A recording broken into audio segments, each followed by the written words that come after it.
30 ਡੇ mini blog 26ਵਾਂ ਦਿਨ। ਹਾਂਜੀ ਮਿੱਤਰੋ, ਕੀ ਹਾਲ ਚਾਲ ਆ। ਤੇ ਸੁਬਾਹ ਆ ਗਏ ਅੱਜ ਖੇਤ ਆਪਾਂ, ਤੇ ਰਾਜਕੁਮਾਰ ਨੂੰ ਲਿਆਂਦਾ ਨਾਲ, ਤੇ ਆਪਾਂ ਕਰਨੀ ਸੀ ਗੁੱਲੀ ਡੰਡੇ ਵਾਲੀ ਸਪਰੇਅ। ਤੇ ਲੱਗ ਗਿਆ ਰਾਜਕੁਮਾਰ ਸਪਰੇਅ ਕਰਨ, ਤੇ ਮੈਂ ਕਿਹਾ ਕਰਦੇ ਜਲਦੀ ਮੈਂ ਅੱਜ ਜਾਣਾ ਸਲੂਨ ਤੇ ਵਾਲ ਕਟਾਉਣ। ਤੇ ਲਓ ਵੀ ਪਹੁੰਚ ਗਏ ਆਪਾਂ ਜੱਸ ਭਰਾ ਕੋਲੇ ਵਾਲ ਕਟਾਉਣ।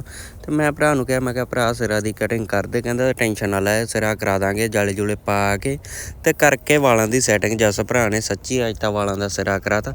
ਤੇ ਬਾਕੀ ਭਰਾ ਨੂੰ ਫੋਲੋ ਕਰ ਲਈ ID ਪੇਜ ਤੇ ਮੈਂਸ਼ਨ ਆ। ਤੇ ਭਰਾ ਨੇ ਵੇਖੋ ਸਿਰਾ ਲਵਾਤਾ ਕਟਿੰਗ ਦਾ। ਤੇ ਉਦੋਂ ਬਾਅਦ ਭਰਾ ਨੇ ਆਪਦੇ ਫੋਨ ਤੇ ਵੀਡੀਓ ਬਣਾਈ ਤੇ ਸ਼ਾਰਟ ਚੱਕੇ। ਤੇ ਉਦੋਂ ਬਾਅਦ ਫ੍ਰੀ ਹੋ ਕੇ ਆਪਾਂ ਪੀਤੇ ਐਨਰਜੀ ਡਰਿੰਕ, ਤੇ ਆ ਗਈ ਸਰੀਰ 'ਚ ਐਨਰਜੀ। ਤੇ ਹੁਣ ਮੈਂ ਕਿਹਾ ਚੱਲੀਏ ਪਿੰਡ ਨੂੰ। ਤੇ ਪਿੰਡ ਨੂੰ ਖਾਈਤਾ ਮਿੱਤਰੋ ਮੋਟਰਸਾਈਕਲ, ਤੇ ਘਰੇ ਆ ਗਿਆ ਵਿੰਗੇ ਟੇਢੇ ਜਿਹੇ ਖਾਧੇ ਆਲੂ ਵਾਲੇ ਪਰੌਠੇ। ਤੇ ਉਦੋਂ ਬਾਅਦ ਕੀਤੀ ਘੰਟਾ ਰੈਸਟ।